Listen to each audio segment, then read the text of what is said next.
बिहार में चुनावी बयार है, ये हमारी कार है और इसमें फिर से एक नेताजी सवार है। हमारे साथ जो नेताजी हैं वो एलजेपी की सांसद हैं शांभवी चौधरी जी, यूथ चेहरा हैं, सबसे कम उम्र में सांसद बनी देश की और हमारे साथ मौजूद है। अभी अभी कैंपेन करके आ रही हैं, रात के 10 बज रहे हैं और हमने कैंपेन से इनको कैसे भी कैच किया। कहाँ से आ रही हैं आप? नेताइन है सबसे पहले तो नेताइन। हाँ नेताइन है। आज समस्तीपुर विधानसभा ही हम लोग कर रहे थे। अभी हम भट्टी चौक से आए हैं, इसके पहले समस्तीपुर विधानसभा के अलग अलग आज हम लोग का इनफैक्ट ज़्यादा कैंपेन के हिसाब से बहुत टायरिंग डे था, क्योंकि आज हम लोग पद यात्रा भी विधानसभा में निकाले थे। अनफॉर्चुनेटली आप लोग उस टाइम पहुंच नहीं पाए, बट अगर आप लोग पहुंचते तो आप देखते कि हम लोग पैदल पूरे विधानसभा को घूम रहे थे। तो आज कैंपेन का तो टायरिंग डे रहा है, बट बहुत फ्रूटफुल भी रहा है। कार्यकर्ता में उत्साह है, जोश है और जनता जो है वो भी मतदान के लिए पूरी तरीके से तैयार है। अब तो अंतिम चरण में हम लोग पहुँच चुके हैं। तो कैंपेन जैसे जैसे रैप अप हो रहा है वैसे वैसे मतदान का जो उत्साह है वो भी लोगों में बढ़ रहा है और इस बार जनता पूरी तरीके से समस्तीपुर विधानसभा में जो एनडीए की प्रत्याशी हैं उनको जिताने के लिए तैयार है। पूरे लोकसभा क्षेत्र में कितनी सीटें आती हैं इसमें? मेरे लोकसभा में इस जिले के 4 हैं और ऐसे समस्तीपुर जिला में 10 विधानसभा। पिछले रिकॉर्ड 50-50 का रहा है पिछला, जहाँ तक मुझे पता है। इस बार क्या लग रहा है? इस बार डेफिनेटली बहुत बेटर और इम्प्रूव्ड रिजल्ट मिलेगा। इस बार लोक जनशक्ति पार्टी और मतलब लोक जनशक्ति पार्टी एनडीए के साथ, मतलब लोक जनशक्ति पार्टी और जनता दल यूनाइटेड साथ में चुनाव लड़े, तो डेफिनेटली उसका जो वोटर टर्नआउट होगा, स्पेशली समस्तीपुर जिला बहुत इम्पैक्टेड है चिराग पासवान जी के कोर वोटर्स से। तो राष्ट्रीय अध्यक्ष चिराग पासवान जी भी लगातार यहाँ पे कार्यक्रम दे रहे हैं और बहुत सारे बड़े बड़े नेता भी समस्तीपुर जिला में लगातार कार्यक्रम दिए जा रहे हैं। हमारे प्रधानमंत्री आए थे, हमारे गृह मंत्री आए थे। तो ऐसे में डेफिनेटली जो हमारे प्रधानमंत्री नरेंद्र मोदी जी का संकल्प है, मुख्यमंत्री नीतीश कुमार जी का संकल्प है, राष्ट्रीय अध्यक्ष चिराग पासवान जी का संकल्प है, ये कहीं ना कहीं एक बहुत ही बढ़िया जो वोटर टर्नआउट में जो कोर वोटर्स होते हैं उनका एक बहुत अच्छा मिक्स बन रहा है। और इस बार डेफिनेटली जो हमारा पास्ट विधानसभा का परफॉर्मेंस था समस्तीपुर जिले का, उससे बहुत बेहतर और बहुत ही मतलब वोटर जो परसेंटेज शेयर का जो डिफरेंस होता है वो भी हम लोग बहुत बड़ी मार्जिन से जीतेंगे। विधानसभा चुनाव की बात अभी आगे भी करेंगे, थोड़ा माहौल बना लेते हैं, शुरुआत से शुरू करते हैं। आपके पिताजी अशोक चौधरी जी जेडीयू में हैं और आप एलजेपी में, ऐसा क्यों? देखिए, जनता दल यूनाइटेड में डेफिनेटली मेरे पिताजी हैं और माननीय मुख्यमंत्री श्री नीतीश कुमार जी के नेतृत्व को लगातार वो मजबूत करते आ रहे हैं। बिहार सरकार में वो मंत्री भी हैं, पर उन्होंने कभी भी अपनी राजनीतिक विचार जो है वो मेरे पे मतलब एक कह सकते हैं कि मेरे को कभी भी उसके लिए बहुत ज़्यादा पुश नहीं किया। उनका डेफिनेटली एक पॉलिटिकल करियर है, बट जब हम अपनी राजनीति में आने की बात कहे थे तो उन्होंने मेरे को पूरी स्वतंत्रता दी थी अपनी विचारधारा को आगे ले जाने के लिए। जो मेरा सोच है, जहाँ भी युवा होते हैं, युवा लोग जो होते हैं वो युवा नेतृत्व की तरह ज़्यादा तरफ आकर्षित रहते हैं और हमेशा युवा नेतृत्व, अभी आप देख सकते हैं राष्ट्रीय अध्यक्ष चिराग पासवान जी को बिहार का युवा हृदय सम्राट कहा जाता है। तो डेफिनेटली तमाम जितने भी हमारे युवा हैं उनमें राष्ट्रीय अध्यक्ष चिराग पासवान जी के लिए एक अलग सा जोश उमंग है, उनके नेतृत्व में काम करने का एक अलग जोश है। जब मेरे से बात हुआ कि अब किस दल के साथ आपको लड़ना है, तो एक चीज़ तो बहुत क्लियर था कि एनडीए के साथ ही रहना है और अगर उसमें हमको राष्ट्रीय अध्यक्ष चिराग पासवान जी का आशीर्वाद मिल जाए तो उससे बेहतर और क्या हो सकता है। युवा नेतृत्व भी रहेगा, सही विचारधारा भी रहेगी, जहाँ पे विकसित बिहार के निर्माण के लिए हम लोग काम कर सकते हैं। और सबसे बड़ी चीज़ ये है कि राष्ट्रीय अध्यक्ष चिराग पासवान जी को हम अपना बड़ा भाई भी मानते हैं। चुनाव लड़ने के पहले से ही मेरे पति से इनफैक्ट बहुत अच्छे रिश्ते थे चिराग पासवान जी के। 2021 में जब उनकी पार्टी टूटी, जब उनका परिवार टूटा, उसके बाद जिस तरीके से विपरीत स्थितियों में उन्होंने अपने आप को स्थापित किया, ये काबिल तारीफ़ है और हम सब युवाओं के लिए एक प्रेरणा स्रोत है कि कैसे आपको अच्छे समय में कैसे काम करना है ये तो तमाम नेता बता देंगे, पर बुरे समय में किसी को संघर्ष करते हुए आप देखिए तो नेचुरली आप उनके तरफ ज़्यादा इंक्लाइन हो जाते हैं। मैं चिराग जी के साथ रिश्ते पर भी आऊँगा, लेकिन उससे पहले कुछ और सवाल है। लोकसभा चुनाव में जब आपको टिकट मिला, एक वीडियो वायरल हुआ था, आप दौड़ते हुए पिताजी के पास जाती हैं, रोने लगती हैं, फिर वो आपको गले लगाते हैं, बड़ा ही सुंदर वीडियो था। हाँ, वो एक्चुअली जस्ट मेरा नाम अनाउंस हुआ था और हम लोग का चिराग पासवान जी से बहुत खूबसूरत रिश्ता हमेशा से रहा है। चिराग भैया मतलब एक परिवार के सदस्य जैसे ही रहे, लेकिन एंड तक उन्होंने नहीं बोला था कि नाम फाइनल है। तो जब वो जो मोमेंट था वो था जब पार्टी ने अपने ऑफिशियल सोशल मीडिया साइट से उस चिट्ठी को रिलीज़ किया था। हम लोग और लोक जनशक्ति पार्टी ऑफिस जा रहे थे राष्ट्रीय अध्यक्ष चिराग पासवान जी की मम्मी का आशीर्वाद लेने के लिए।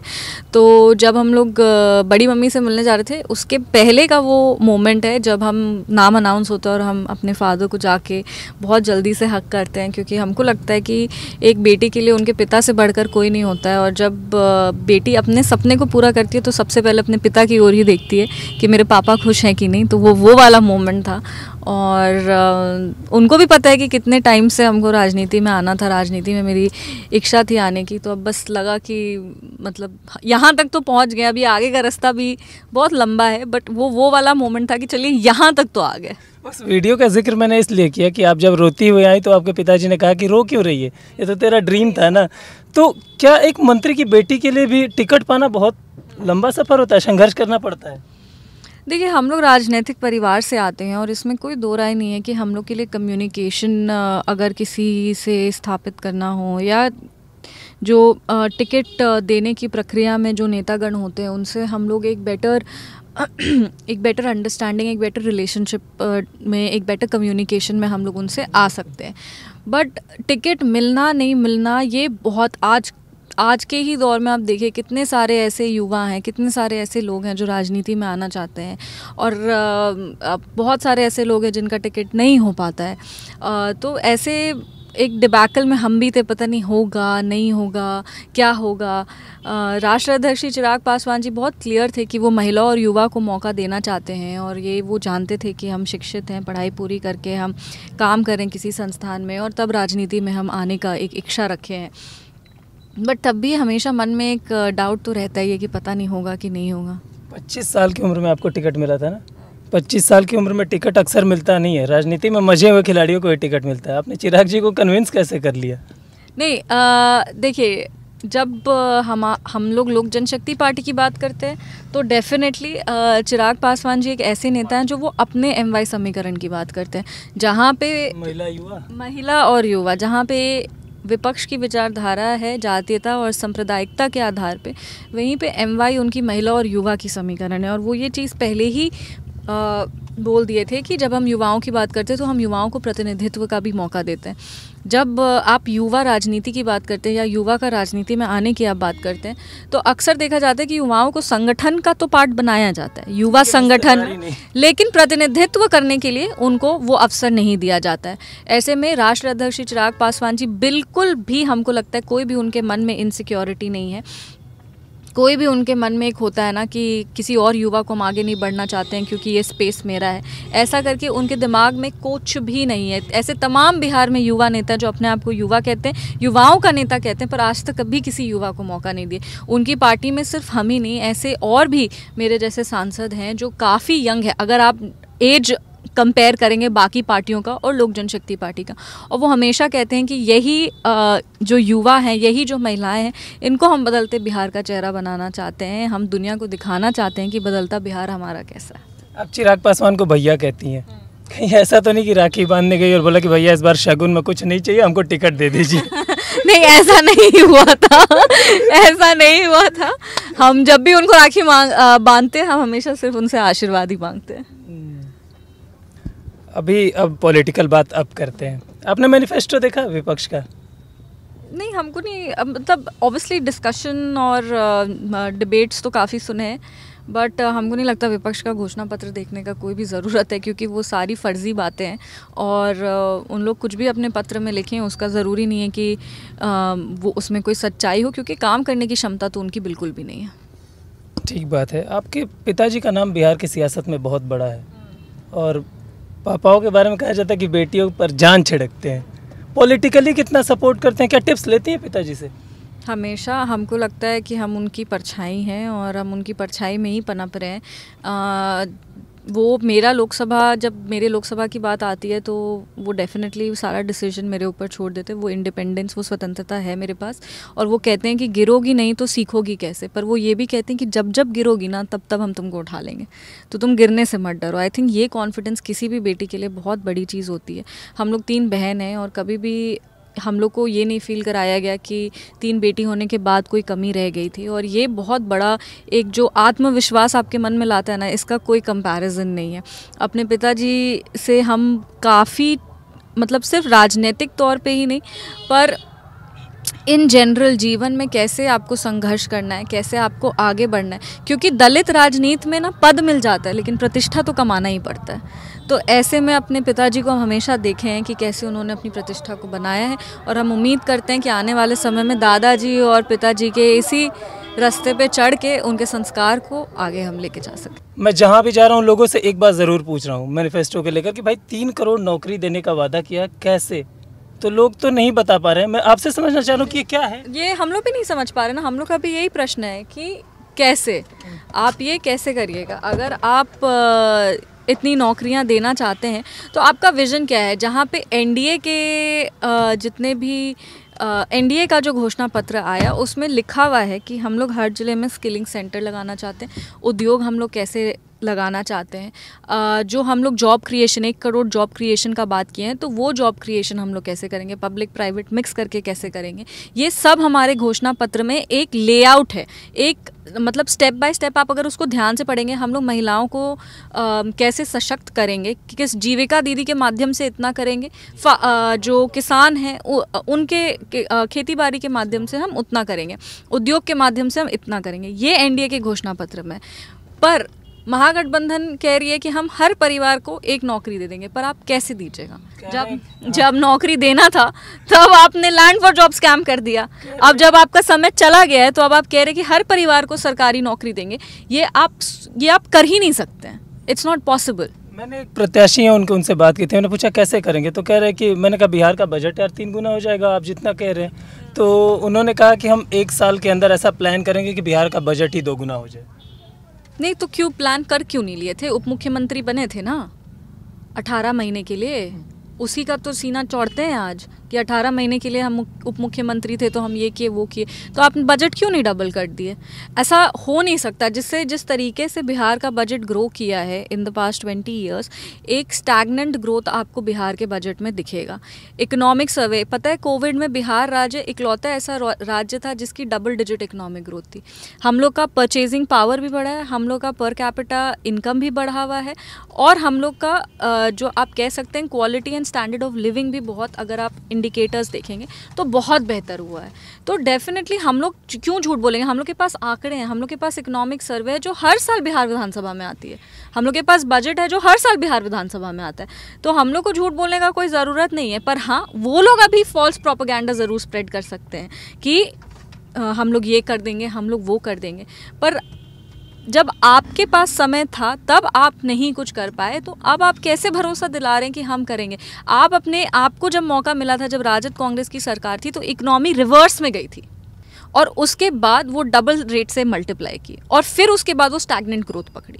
तो डेफिनेटली ये सिर्फ कह देना कि हम कर देंगे, ऐसा नहीं होता है। ये सारी उनकी बेतुकी बातें हैं, और ये कहीं ना कहीं जनता को भ्रमित करना चाहते कि हम ये कर देंगे, हम वो कर देंगे। ना उनके पास कोई विजन है, ना उनका कोई विचारधारा है। एक तो पूरा गठबंधन, जो गठबंधन आपस में नहीं फैसला ले पा रहा है, वो बिहार के हित में कैसे फैसले लेगा?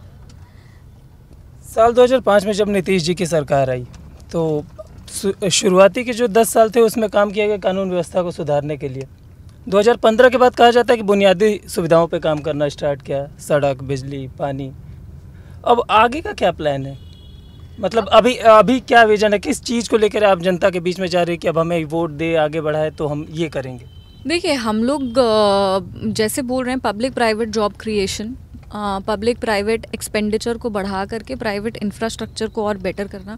जिस स्पीड पे हम लोग का infrastructure growth in the last 5 years 8 years हुआ है, उसी स्पीड को मेंटेन करते हुए और आगे बढ़ना। जब हम लोग उद्योग की बात करते हैं और पब्लिक प्राइवेट इंफ्रास्ट्रक्चर की बात करते हैं, तो हम लोग ये भी बात करते हैं कि ज़्यादा से ज़्यादा यहाँ पे फैक्ट्रीज़ भी लगें। पलायन बड़ा मुद्दा है। पलायन एक बड़ा मुद्दा है और उस पलायन के मुद्दे को हम लोग एड्रेस वही infrastructure expenditure private and public sector both उसके थ्रू कर सकते हैं और हमको लगता है कि आने वाले समय में यही है। और डेफिनेटली हम लोग का एक और बहुत मेजर फैक्टर है कि हम लोग स्किलिंग बेस्ड जॉब क्रिएशन जो है जिसमें स्किल्स का यूज़ होता है उसको हम लोग क्रिएट करें। सॉफ्टवेयर बैक्ड जो आईटी मतलब क्योंकि जहाँ बिहार के लोग आईटी में बहुत अच्छे होते हैं, हम लोग स्किलिंग सेंटर्स बना सकते हैं, आईटी सेंटर्स बना सकते हैं, आईटी पार्क्स बना सकते हैं। तो अब हम लोग जहाँ पे बेसिक एक बुनियादी ढांचा जो है वो अब हम लोग तैयार कर लिए हैं राज्य का, अब हम लोग उसको हाईटेक बनाएंगे। आपकी शादी की बात कर लेते हैं। नहीं, ये बहुत ज़रूरी है। दो तरीके की कॉन्सेप्ट है आपकी शादी को लेकर। एक तो कहा जाता है कि सामाजिक क्रांति आई, युवाओं को प्रेरणा मिली। कि नहीं, ये सही है। ये मेरे एमपी बनने से युवाओं को प्रेरणा नहीं आई, मेरे लव मैरिज करने से प्रेरणा आ गई। वो अलग विषय है। ये इसलिए प्रेरणा आ गई कि यूपी बिहार का युवा जल्दी सोच नहीं पाता इस दायरे से बाहर जाए, इंटरकास्ट मैरिज। तो दो तरीके की धारणा है, मैं उस पर आ रहा हूँ कि एक तो कहा जाता है कि सामाजिक क्रांति आई, लेकिन आपके विरोधी ये भी कहते हैं कि जाति समीकरण भी साध लिया। देखिए, विरोधी कुछ भी कह सकते हैं, हम सब लोग जानते हैं कि सायन और मेरा लव मैरिज था और हम इंसान देख के शादी किए, ना हम उसकी जात को देखे, ना हम कोई और सोशल फैक्टर देखे। सायन एक बहुत ही अच्छा, बहुत ही सुलझा हुआ लड़का है और हम हमेशा कहते हैं कि हम बहुत एम्बिशियस शुरू से थे। मतलब मेरे जो एम्बिशंस थे वो बहुत करियर ओरिएंटेड और बहुत एम्बिशियस थे और मेरे लिए बहुत ज़रूरी था कि हम लोग जिस समाज में रहते हैं, पेट्रियार्कल सोसाइटी, पितृसत्ता वाली सोच से, वैसे समाज में हम लोग पले बढ़े हैं, तो डेफिनेटली मेरे लिए बहुत ज़रूरी था कि मेरा जो पार्टनर हो वो मेरे एम्बिशंस को, मेरे करियर को लेके सपोर्टिव रहे। ये मेरे लिए एक बहुत बड़ी बात थी। और हमेशा हम ये कहें कि सायन बहुत बहुत ही खूबसूरत इंसान है। अगर आप मिलेंगे, वो मतलब हम कहते हैं कि हम बुरे हो सकते हैं पर वो कभी बुरा नहीं हो सकता है। वो बहुत ही सॉफ्ट, बहुत ही इमोशनली बैलेंस्ड और एक होता है ना कि जैसे हम लोग में एंगर है, हाइपर हो जाते हैं, हम लोग ऐसे प्रोफेशन में है कि बहुत जल्दी मेंटली हम लोग एग्जॉस्ट हो जाते हैं। ऐसे में सायन वो काम है केओस का, मतलब एक होता है ना कि आपके मन को शांत करे, सही डिसीजन लेने में आपको हेल्प करे, आपके जो आपके करियर है, आप जिसमें आप आगे बढ़ना चाहते हैं उसको लेके सपोर्टिव हो, अपना करियर बैलेंस करे, अपने करियर को भी लेके चले और साथ में आपके करियर को भी उतना रिस्पेक्ट करे। जहाँ पे मेरे फादर, हम फिर से कह रहे हैं कि मेरे फादर कभी भी ये डिफ्रेंशिएट नहीं किए कि हम लोग बेटी हैं और उनको कोई बेटा नहीं था। तो मेरे लिए बहुत ज़रूरी था कि मेरी शादी भी एक ऐसे परिवार में हो जिसमें बेटी बेटों में फ़र्क नहीं किया जाता। और सायन मेरे जो फादर इन लॉ है स्वर्गीय आचार्य किशोर कुणाल जी, उनके संस्कार को लेके वो तो बहुत ही बड़े फेमिनिस्ट थे। कभी भी किसी महिला को, हमको नहीं लगता है, काम करने से रोकना या महिला होने पे उनकी किसी भी अधिकार को कम करना, ऐसा वो किए। वो तो हमेशा कहते थे कि महिलाओं का बराबर का अधिकार है। मेरे लिए वो हमेशा वोकल थे और हमको सायन से बहुत ज़्यादा मानते थे। आपके चुनाव कैंपेन में उन्होंने कैंपेनिंग भी की थी ना? हाँ, हमको लगता है कि इस पूरे देश में हम इकलौते नेता हैं जिसके कैंपेन में पद्मश्री स्वर्गीय आचार्य किशोर कुणाल जी आए थे और वो हमको अपना आशीर्वाद, बहुत बड़ा आशीर्वाद दे के गए हैं। अब आगे तो मेरे कैंपेन में नहीं रहेंगे, पर वो जितना हमको इस कैंपेन में सिखा के गए, हम हर कैंपेन में उसको इम्प्लीमेंट करेंगे। सिलेक्शन बड़ा अच्छा रहा है आपका लाइफ में, चाहे करियर को लेके हो, शादी को लेके हो। नजर मत लगाओ भैया, ये क्या हो रहा है?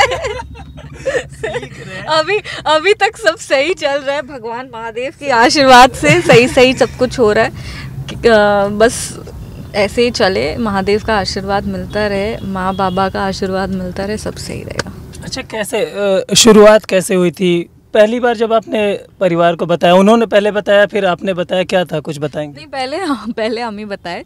मतलब बताने को ऐसा कुछ था नहीं। सायन और हम बहुत अच्छे दोस्त थे, बहुत साल तक हम लोग दिल्ली में साथ में, वो उसका अलग कॉलेज था, मेरा अलग कॉलेज था, पर कैसे होता है कि बिहारी हैं दिल्ली में तो आप लोग मिल लेते हैं और फिर हम लोग बहुत अच्छे दोस्त थे। मेरे एक्सेंट वाली प्रॉब्लम आपको भी थी दिल्ली में? कौन सा एक्सेंट कि हम वाला ना बहुत, लेकिन मेरा कभी मैं हुआ ही नहीं। हम हमेशा हम ही करते कंटिन्यू। थोड़ा मेरे को मैं से उतना वो अपना सा नहीं लगता ना। हाँ कि ये मैं क्या करने लगा, फिर वो ना इधर आओ वापस तो लोग कहते कि अच्छा वो तू मैं वाला हो क्या। मैं बोला ही नहीं जाता, पता नहीं क्या है। बट हाँ, तो हम लोग दिल्ली में मिले वैसे ही कॉमन सर्कल में, हम लोग बहुत अच्छे दोस्त थे। मेरे मम्मी पापा को पता था कि हम लोग बहुत अच्छे दोस्त हैं, हम लोग घूमते फिरते हैं साथ में जैसे यंगस्टर्स आज के टाइम पे करते हैं, बस उतना ही था। मेरे मम्मी पापा बहुत स्ट्रिक्ट थे कि पहले तो तुम लोग अपना पढ़ाई ख़त्म करो, उसके बाद ही तुम्हारा कुछ ये लव वव के बारे में तुमको सोचना है। बस मेरा पढ़ाई ख़त्म हुआ और फिर उसके बाद सायन ने भी अपने परिवार में सबको बताया कि ऐसा ऐसा है। फिर सब लोग कहे कि जब शादी एक दूसरे से ही करना है तो अभी कर लो। तुम कहे ठीक है कर लो। कम एज में कर लिया था, अगर इस हिसाब से देखा जाए आजकल शादियां थोड़ी लेट हो रही है। हाँ 24 में ही कर लिया, बट ठीक है, I found the right man at the right time, so I married him. फिर से चुनाव की बात करते हैं। एलजेपी के खाते में 28 सीटें, एक सीट पे नामांकन रद्द हो गया है। 28 सीटें, क्या लगता है कितनी सीटों पर आप लोग जीत हासिल कर पाएंगे? देखिए 28 के 28 पे हम लोग उतनी ही मेहनत कर रहे हैं और जो 100% स्ट्राइक रेट अपने लोकसभा में हम लोग मेंटेन किए हैं उसी को हम लोग चाहते हैं कि बिहार विधानसभा में भी हम लोग वही सेम परफॉर्मेंस अपना दें। प्रशांत किशोर की बात कर लेते हैं। काफ़ी दिनों से आपके ऊपर हमलावर हैं और दोनों तरफ से आरोपों के तीर चल रहे हैं, ऐसा क्या हो गया भाई आपके ऊपर? एकदम वो तो हाथ धो के पीछे पड़ गए आप। आरोप हम लोग कोई आरोप नहीं लगाए हैं, वो आरोप लगाते जा रहे और मेरे को नहीं लगता कि उन आरोप का कोई भी आधार है। राजनीति में और चुनाव के समय स्पेशली ये जो आरोप प्रत्यारोप हैं वो चलते रहते हैं और ज़रूरी नहीं है कि इन आरोप की कोई सत्यता हो। जो भी आरोप उन्होंने लगाया उस पर मेरे पिताजी ने भी अपनी स्पष्टीकरण दी है, हम भी दिए हैं और मेरी मदर इन लॉ तो पूरा अकाउंट्स का बुक लेके बैठ गई थी। मेरी मदर इन लॉ को तो कुछ लेना देना नहीं है राजनीति से, पर जिस तरीके का घिनौना हरकत प्रशांत किशोर जी ने किया है हमको लगता है जनता ही उसका मुँह तोड़ जवाब दे देगी। बिल्कुल। हिंदुस्तान की सियासत में जय भीम और जय श्री राम, ये दो नाम ऐसे हैं जो काफ़ी रिलेवेंट है। आपकी जब बात होती है, ये दोनों अलग अलग धारा के होते हैं। जय भीम की सियासत करने वाले अलग हैं, जय श्री राम की सियासत करने वाले अलग हैं, लेकिन जब शांभवी चौधरी की बात होती है तो दोनों चीज़ों को एक साथ कैसे मैनेज कर लेती हैं? देखिए, एक सबकी अपनी विचारधारा होती है और सब सोचते हैं कि हम उस विचारधारा को आगे लेके चलेंगे और हम उससे स्टिक करेंगे। पर जब हम लोग दलित वंचित शोषित वर्ग की बात करते हैं और हम लोग अगर बाबा साहब की बात करें, अगर हम लोग अम्बेडकर जी की बात करें, तो अगर उनकी विचारधारा को धरातल पर कोई उतारा है तो वो सिर्फ एनडीए की सरकार है और इसमें कोई दो राय नहीं है। बाबा साहब यही कहते थे कि सामाजिक न्याय के लिए और शिक्षा के लिए हम लोग को लड़ना है, सामाजिक हित के लिए हम लोग को लड़ना है, समानता के लिए हम लोग को लड़ना है। बाबा साहब कहते थे संगठित रहो, शिक्षित बनो और संघर्ष करो। और एनडीए की सरकार ने वाकई में अगर सही में दलित वंचित शोषित वर्ग को वो घोर पीड़ा से निकाल के समाज में एक सामाजिक न्याय की तरफ वो लेकर के आए हैं, तो वो एनडीए की सरकार है। कांग्रेस ने तो सिर्फ एनडीए दलितों को एक वोट बैंक के माध्यम से यूज़ किया। कभी भी दलितों को जो इज्जत मिलना चाहिए था वो इज्जत कभी भी कांग्रेस की सरकार ने नहीं दिया, कभी भी राजद की सरकार ने नहीं दिया। हमेशा उन लोगों को एक वोट बैंक की तरह इस्तेमाल किया। बाबा साहब को चुनाव हराने वाली कौन सी पार्टी थी? कांग्रेस। बाबा साहब की तस्वीर तक उन्होंने नहीं लगने दी संविधान पार्लियामेंट में। तो आप सोचिए कि जिस तरीके से उनकी जो वो मतलब कांग्रेस पार्टी अपने आप को, हम तो हमेशा कहते हैं कि बांग्लादेश ने जगजीवन राम बाबू जी को वॉर हीरो डिक्लेयर कर दिया, लेकिन कांग्रेस पार्टी ने पूरा क्रेडिट अपने लिए ले लिया, एक परिवार के लोग। तो डेफिनेटली जब हम लोग दलित वंचित शोषित वर्ग के हित की बात करते हैं, उनके अधिकार की बात करते हैं, उनके लिए सही शिक्षा, सही मायने में उनको उनके जो संविधान के जो अधिकार हैं वो उनको मिले, उसकी बात करते हैं, तो एनडीए एक ऐसी सरकार है जो लगातार उसके लिए लड़ रही है। इस चुनाव में जंगल राज का बहुत जिक्र हो रहा है, मैं उस पर भी बात करना चाहूँगा। क्या अशोक चौधरी की बेटी शांभवी चौधरी को भी जंगल राज का डर सताता था या फिर सिर्फ ये आम लोगों के लिए है? नहीं, सबको हमको लगता है जंगल राज एक ऐसा फैक्ट, एक ऐसा रियलिटी था जो हम लोग अपने आँख से चेंज करते हुए देखे हैं। 2005 के पहले जिस तरह से लोग डरते थे, बात सिर्फ बिजली ना होने की, पानी ना होने की नहीं है, बात है कि लोग अपना जीवन जीने से डरते थे। अभी आप बताइए कि कल ही हम इंस्टाग्राम पे भी एक रील देख रहे थे जिसमें एक महिला ने कहा कि आज हम कुछ 32 ईयर्स की थी वो, और वो कहें कि हम लोग को जंगल राज भी याद है और फिर हम लोग को ये वाला सरकार भी हम लोग मतलब अपने आँख से चेंज होते हुए देखें। और वो कहे कि हम लोग को मेमोरी है कि बच्चे थे, अंधेरा होता था और माँ ऐसे पकड़ के कॉलर अंदर खींच लेती थी कि कोई पकड़ के ले जाएगा। तो ये डर सिर्फ मेरा ही नहीं है, ये पूरे बिहार का डर है। आप गांव में बैठे हुए किसी भी बड़े बुजुर्ग से आप पूछिए, उनके आंख में आज भी आंसू आता है। एक हम लोग कहते हैं post traumatic stress disorder, PTSD। कुछ जंगल राज के बारे में सुन के, राजद का नाम ही सुनते हुए कुछ हो जाता है लोगों को। वो ट्रॉमा पूरा आँख के सामने आने लगता है कि महिला के खिलाफ जितने भी आप कह सकते हैं कि खराब काम है वो महिलाओं के खिलाफ हुए हैं। आप देखिए, किडनैपिंग हो, मर्डर्स हो, जिस तरीके से संगठित अपराध बिहार में हो रहे थे और सरकार उन अपराधियों को संरक्षण दे रही थी। ऐसे अपराध बिहार में हो रहे थे जिसके खिलाफ कोई ना बोल सकता था, ना जिसके खिलाफ कोई बोलने का सोच सकता था। आपको लगता है कि 21वीं सदी में किसी सरकार के आने से जंगल राज फिर से वापस आ जाएगा, चूँकि डिजिटल इंडिया है, देश इतना आगे बढ़ रहा है? देखिए, बात सरकार के वापस आने से और 21वीं सदी का नहीं है, बात है कि जो राजद है उसकी विचारधारा ही ये है, जो अपनी पूरी राजनीति को जातीयता और सांप्रदायिकता के आधार पे चलाए हैं। उनसे आप क्या उम्मीद रख सकते हैं? आज पूछिए, आज की महिलाएं अभी भी कहती हैं कि अगर राजद थोड़े भी समय के लिए पावर में आता है हम लोग असुरक्षित महसूस करने लगते हैं, क्योंकि वो सोच ही ऐसा है। लोग कहते हैं राजद ना ना ना ना ना, गांव में आप जाइएगा कहेंगे कि लालू यादव का बेटा को ना ना ना ना। मतलब ये बात वो नहीं है कि 21वीं सदी में वो कर सकते हैं कि नहीं, बात है कि ये उनकी विचारधारा है, वो ऐसे ही सोचते हैं। कि आपके पास भी समय कम है, मैं सिर्फ आखिरी 2 सवाल लेना चाहूँगा। युवा हैं आप, इसलिए सवाल आपसे और ज़रूरी हो जाता है। बिहार चुनाव में हिंसा के लिए कोई जगह नहीं होनी चाहिए, किसी भी चुनाव में हिंसा के लिए कोई जगह नहीं होनी चाहिए। बीते 2 दिनों से कुछ घटनाएं हुई हैं। अभी मोकामा में जो हत्या हुई वो आपको पता ही होगी। मनोज तिवारी जी का मैं सुबह में इंटरव्यू कर रहा था, उन्होंने बताया कि डुमरांव में उनकी काफिले के ऊपर भी हमला करने की कोशिश की गई। इसको लेकर आपकी क्या राय है? नहीं, जो भी मोकामा में हुआ वो बहुत अनफॉर्चुनेट है और प्रशासन अपना काम कर रही है। सीनियर एसपी भी ब्रीफिंग कर चुके हैं, आई थिंक अरेस्टिंग भी हुई है।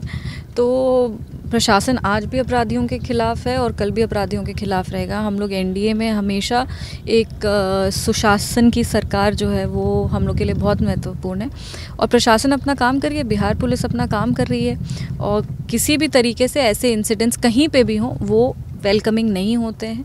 जो भी हम बिहार राज्य में अपराध की कोई जगह नहीं है, तो अगर कहीं भी अपराध होते हैं वो गलत है। इंडिया का प्रेडिक्शन बता दीजिए, कितनी सीटें? 225 पर। हम लोग तो बिना विपक्ष के चुनाव लड़ रहे हैं। एक रैपिड फायर कर लेते हैं जल्दी जल्दी और उस पर ख़त्म कर लेंगे। कुछ नाम लूँगा, जो एक शब्द आपके दिमाग में आएगा ये नाम सुनते ही आपको बताना होगा। नीतीश कुमार, विकास पुरुष, Tejashwi Yadav, leader of opposition, नेता प्रतिपक्ष, प्रशांत किशोर। No comments. इतना तवज्जो आप लोग उनको दे देते हैं, वो इतना तवज्जो देने लायक, मतलब उनके लिए क्या बोले, कुछ है ही नहीं तो क्या बोलना है उनको। चिराग पासवान जी, बड़े भाई। अशोक चौधरी, युवा बिहारी, बड़े भाई युवा बिहारी। शांभवी चौधरी, समस्तीपुर की बेटी। बहुत बहुत धन्यवाद थैंक यू से बात करने के लिए। तो रात के 9 बजे तकरीबन 10 बज रहे हैं और शांभवी जी से हम बात कर रहे थे, कार की सवारी कर रहे थे। तो शांभवी जी के साथ हमारी सवारी यहीं पे रुकती है। ये चुनावी यात्रा की समाप्ति नहीं है, फिर किसी नेता के साथ कार में सवार होंगे, मुलाकात होगी। तब तक देखते रहिए DD UP।